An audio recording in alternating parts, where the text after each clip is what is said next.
a doctor's strike on the horizon. Imminent, in fact. One that I honestly didn't think would happen. I don't remember whether I told you or not that I thought that they would come to a settlement on this one, but I certainly told the producer, because she's been reminding me all morning that it looks like I got this one horribly wrong. And the reason I think I got it wrong was because I did what I sometimes urge you not to do, and I allowed my feelings, perhaps, to overwhelm the facts. And well, I don't know even. So let me read you two texts which pretty much sum up where I am this morning.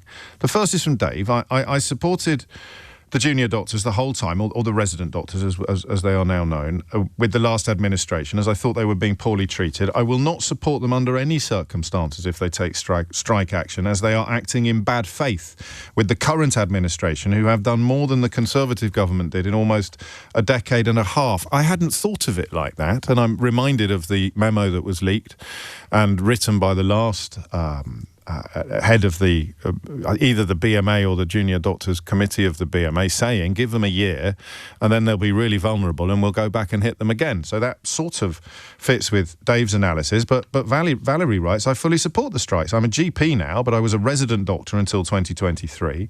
Resident doctors have huge out-of-pocket expenses. For example, college examination fees, Royal College fees, GMC fees, indemnity fees. Pay hasn't kept up with the poor working conditions demanded from them. They are often shunted around the country, away from family and relationship networks, and expected to find accommodation at short notice because job allocations are often late.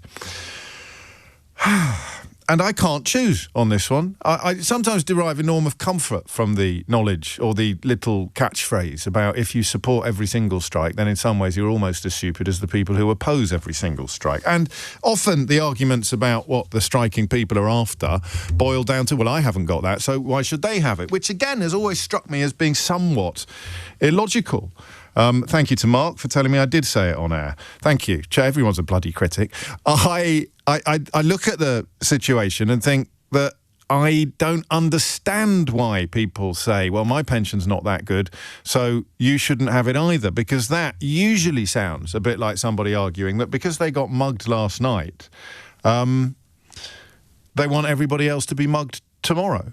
I have not got the thing that you've got, or I have suffered a grievance that you have not suffered.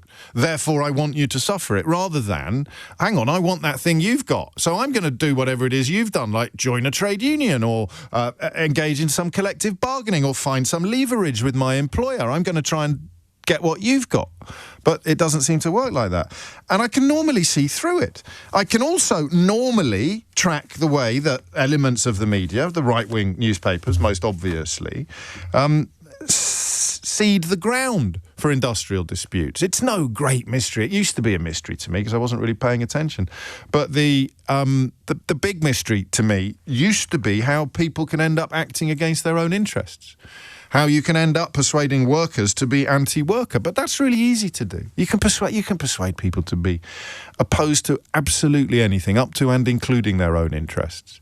And I can normally see through that. But some of the stuff I'm reading, and not from sort of dodgy think tanks that are secretly funded and based in the environs of London's leafy Tufton Street, by the Nuffield Trust, no less, looking at the claims about how far below 2010 levels doctors' pay is. And it is below 2010 levels.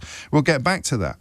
But it is only between 4 and 10% below 2010 levels, according to the Nuffield Trust's analysis. And I don't know about you, but an awful lot of people will be, like for like, pound for pound, a little bit below their 2010 levels. That's what a cost of living crisis and things like Brexit do to a country.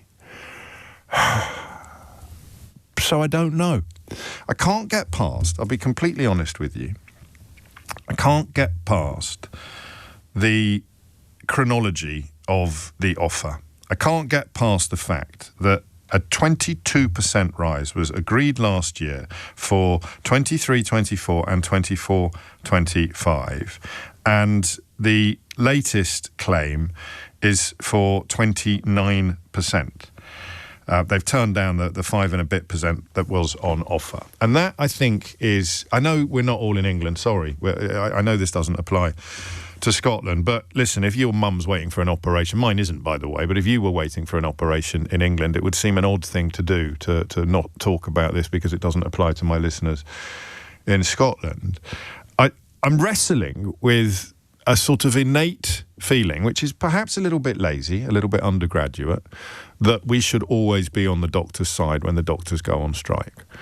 And with a sense that they're just not reading the room.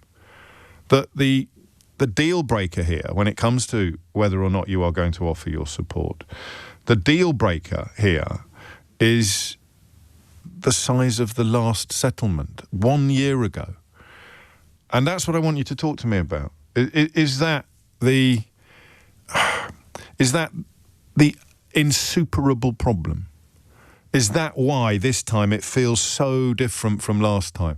And of course, the problem we have together is that last time, all of the people that were opposing it will also be opposing it this time. And in large part, they're not really people that you might want to hop into bed with. And their arguments haven't changed at all. They might seize upon the fact that the 22% rise was agreed last year and therefore this time it's unconscionable. But they were opposed to that one as well. So like Dave, those of us who were fully behind the last round of industrial action, reluctantly, of course, because you always wish it doesn't come to that. Those of us who were fully behind the last industrial action can, in some cases, not get behind the latest round because, very simply put, you got so much last year. And almost everybody, particularly in the public sector, is suffering similarly, if not quite as acutely, suffering similarly. And that's what we're going to talk about today. 0345 6060 973 is the number. Why are you supporting the doctors? If you're a doctor, why do you deserve the support of people who can't even dream of the 22% pay rise that you achieved last year? That I think is the crucial question. And what I'd also like you to do, I'm not 100% happy with where I'm sitting this morning. I don't mean ergonomically, it's a lovely chair. The view's not great, but I'm not 100% happy with where I'm sitting this morning. And I'd quite like you to explain to me why last year's settlement, one of the first things Wes Streeting did when he arrived at the Department of Health was to give what I would call an eye-watering pay increase to resident doctors. I'm 22%. Just have a think, okay, right now. I don't know how much you took home last month. Just add, give or take, add a quarter. Add a quarter to what you took home last month. I know that tax, and I know that is a little bit lazy and the mathematics aren't. Well, okay, don't even add it to what you took home. Add it to your gross. Add it to your gross pay last month. Add a quarter to that and just have a little think about how much that changes your life. I know talking about percentages can sometimes be unhelpful because, 100% of nothing is still nothing. But I can't get past this. Maybe you can help me get past it, or maybe I'm right to not be able to get past it. Stick a quarter on last year's or last month's gross income. Get your pay slip, have a look at the gross before tax, give or take, stick a quarter on it, and now tell me how you could support anybody, let alone resident doctors, demanding another 29%. 0345 6060 973. I get paid more than resident doctors do. Don't waste 10p sending me a text pointing that out. And there is a moral universe in which that is repellent. But it's also life, and it's not really relevant to this conversation. I can't support every single person who goes on strike that earns less than me simply because they earn less than me. So I don't think that lands. I don't think that matters. Do I think doctors get paid enough? No, I don't. I genuinely don't think that doctors get paid enough. But I don't think that you can justify a 29% pay increase after a 22% was handed down only last year. I'm getting these figures from The Guardian this morning, so I mean, a couple of people questioning them. I don't think I've misread the fact. The BMA is seeking a 29% rise for resident doctors who are preparing to strike tomorrow to grant what it considers to be full pay restoration.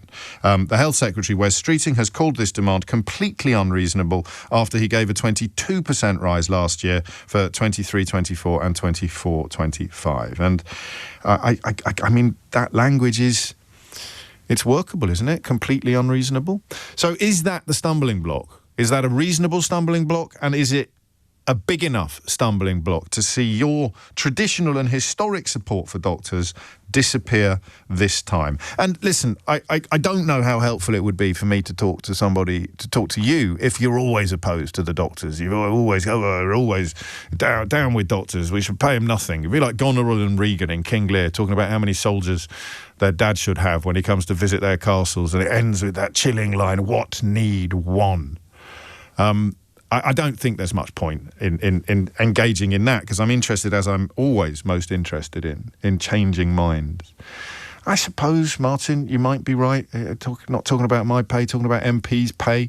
They always get their pay increases, but again, in international terms, they're not paid a particular fortune. Should doctors be... Most doctors will end up earning more than MPs later in their career. Some resident doctors already do. Does anybody get paid enough, asks Brian, I think quite reasonably. But today's conversation is about tomorrow's industrial action. It stinks, doesn't it, on a national level, to have a country where doctors go on strike, or where teachers go on strike, or where firefighters go on strike. It speaks to a lack of concern from power for essential workers. I love that phrase. I didn't used to like it, but I love the phrase essential workers. A lack of concern from power for essential workers. And this is where I might have to cough to a little bit of footballification. I don't think anyone would accuse... Well, that's not true, because somebody will. But I don't see a lack of concern for essential workers in the Labour government. I did see it in the Conservative government. You can hear it in callers sometimes. Contempt for doctors. How the hell did they pull that one off? Who do you really hate? Doctors. Oh, and teachers. Yeah, but not as much as train drivers. I don't see that in the Labour government. Perhaps you think I'm an idiot, or perhaps you think that my biases have overtaken my brain. But if you don't see that, then you don't have to support this round of industrial action. True or false?